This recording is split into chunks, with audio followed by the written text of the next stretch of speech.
Daangaa Itiyoophiyaa fi Suudaan irratti waraanni kaafamuuf sodaatamaa ture jalqabuun dhaga'ame. Humnoonni Suudaan daangaa Itiyoophiyaa irratti gareewwan hidhattoota isaanii morman waliin lola cimaa eegalanii jiraachuun ibsame.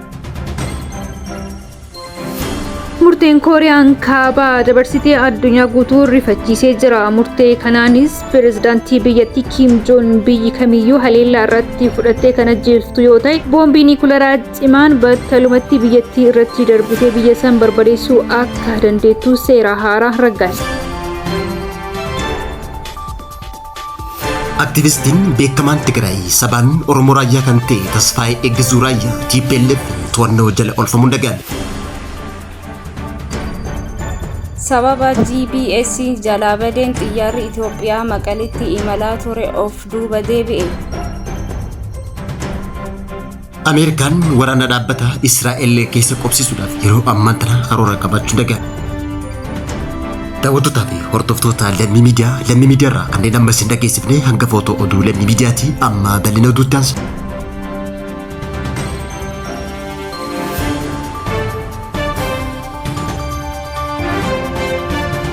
Humnoonni Suudaan naannoo daangaa Itiyoophiyaa waliin ta'e kan humni dafee dhaqqabaa Suudaan kan hamdan dagooliin durfamu itti fayyadamaa ture qabachuun isaaniitiin guyyaarraa immoo loleeffatti eegaluun ibsame. Humnoonni hamdan dagooliin durfaman gama biraatiin konkolaataa siivilii namoota 37 fe'ee deemaa turreetti boombii darbachuun gabaafame. Lolli kun kan mudate erga Suudaan dhiyeenya kana Itiyoophiyaan haleellaa qilleensaa isirratti raawwachuuf jirti jechuudhaan himatte hoggaa ta'u, battalaa dubbii himaan waraana Suudaan deebii kanneen Itiyoophiyaadhaaf deebii cimaa eeggachaa turuun ibsate jira. Gareewwan finciltoota isii morman deeggartuu fi gaaddisa ta'aniif irra deddeebitee qeeqaa kan turte biyyi Suudaan, Itiyoophiyaan gama isiitiin ammoo Suudaan garee wayyaanee gaaddisa taasee fi yeroo ammaa tana wayyaaneen Suudaan achitti leenjisaa jiraachuu fi hariiroo dippiloomaasii biyyoota alaa wajjin TPLF qabaachuudhaan TPLF Suudaanii fi Eertiraa wajjin kan himatte ta'uun ni beekama. Lolli kun ammallee daangaa Itiyoophiyaa irratti babal'achaa jiraachuun ibsame. Akkuma sodaatamaa ture waraanni kun suutuma naannoo Itiyoophiyaatti dhiyaachaa jiraachuun gabaafame. Lolli Suudaan gara Itiyoophiyaatti babal'achaa akka jiru odeeffannoon guyyaarraa miidiyaalee garaagaraatiin tamsa'an mul'ate. Itiyoophiyaatti dhiyootan taate naannoo Suudaan bakka Biluu Naayil jaamtu keessatti lolli cimaan taasifamaa jiraachuun ibsan. Waraanni Suudaan naannoo tarsiimoo to'achuuf falmaa jiran yookaan humni dafee dhaqqabaa Suudaan lola kana eegalan hoggaa ta'u, lola kana keessatti gareewwan finciltoota Suudaan kibbaa SPLMO'n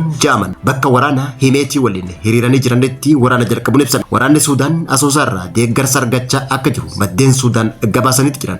Ministeerri dhimma alaa Itiyoophiyaa ibsa torban dabree baaseen kiraa sabsabtoo wayyaanee humna alaa wajjin hariiroo kan uumanii fi yeroo ammaa tana Itiyoophiyaatti jeequmsa kaasuuf sochii keessa jiraachuu himannaa dhiyeessanitti jiran.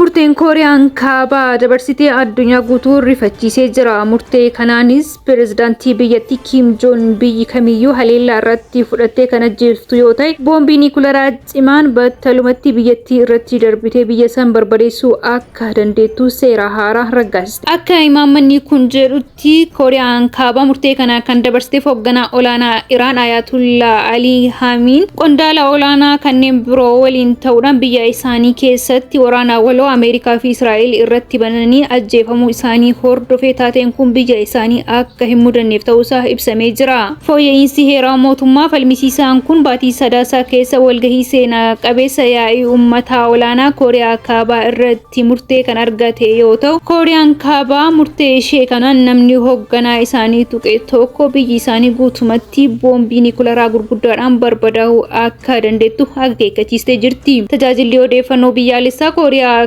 kaabaan isaan qondaaltonni olaanoon mootummaa fi ibsa tantamaa kennan kanaan imaammanni fooyya'ee kun hooggansa Kooriyaa kaabaa yoo du'e yookaan dandeettii isaa irratti dhiibbaan kamiyyuu yoo kan ga'u ta'e tarkaanfii olaanaa akka fudhattu ibsitee jirti. Tumni seeraa Kooriyaa kaabaa kun biyyoota hedduu kan rifachiisee jiru yoo ta'u, sirni ajajaa fi to'annoo humna niikuleeraa mootummaa haleellaa humnoota diinummaa yaadan irratti tarkaanfii guddaa kan fudhatuu fi saaxilamummaa isaanii bal'isaa jedhamee kan yaadamaa jiru yoo ta'u, haleellaan niikuleeraa ofumaa fi battalumatti biyyattii miidhuu danda'u nama mootii isaanii tuqe irratti akka bananis ibsaniiti jiru. Balaan kun agarsiistuu fakkeenyummaa Kooriyaa kaabaa ji'a darbe doonii waraanaa Chonhii irraa misaa'elli Kurmuz 2 fi misaa'elli farra doonii 3 furguggisiisuu meeshaalee waraanaa yeroo agarsiistes taateewwan kanneen keessatti qabachiisuudhaan addunyatti agarsiisuuf kan yaalte Kooriyaan kaabaa Kim Joon Un yaalii misaa'ilaa kana irratti argamuun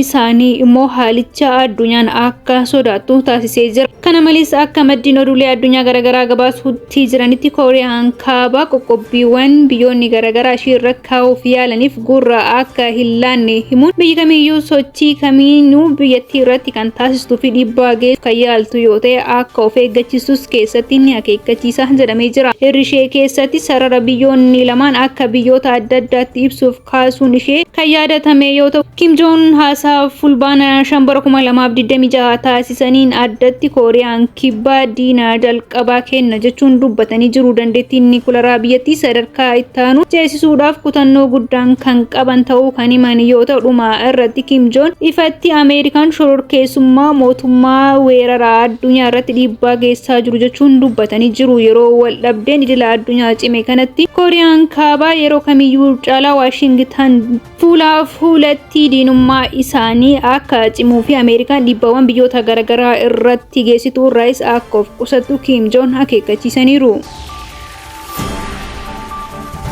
Hoggansi raayyaa fi nageenya Tigraay akkasumallee aktivistiin beekamaan Tasfaayee Yeggezuu raayyaa jaamu to'annoo seeraa jala oolfamuun dhaga'ame. Aktivistiin Tasfaayee Yeggezuu eessatti fi yoom akka qabame hanga ammaatti odeeffannoon jiraachuu baatullee aktivistiin kun humnoota Tigraay keessumattuu kanneen Dabratsiyoon Gabra Mikaa'eliin durfaman to'annaa jala oolfamuun dhaga'ame. Aktivistiin kun yeroo ammaan tana mana hidhaa yookaan bakka itti hidhamee jiraachuu isaa kan hin beekamne hoggaatu. Hiriyoon isaatii fi deeggartoonni isaa biratti yeroo ammaan tana yaaddoo guddaa uumuun dhaga'ame. Jeequmsa Tigraay keessatti kaafamaa jiruun wal qabate yeroo ammaa tana gaafiin eenyummaa uummata raayyaarraa TPLF mudachaa kan jirtu hoggaa ta'u, TPLF namoota qaroo fi namoota aktivistii fi akkasumas uummata dammaisuu danda'an raayyaa keessaa humnaan adamsaa jiraachuun ibsame. Eenyummaa isaaniitiin dargaggoota raayyaatii fi aktivistoota akkasumas namoota beekamoo fi biyya hoogganan sabaan Oromoo ta'an yeroo ammaa tana adamsaa jiraachuu fi hidhaa jiraachuun maddeen Tigraay irraa argaman ibsan. Kaleessa balalliin daandii qilleensa Itiyoophiyaa dhibba Finfinnee irraa gara Maqaleetti imaluun sababa tajaajila GPS'n buufata xiyyaaraa Maqaleetti dhaabamuun gateera.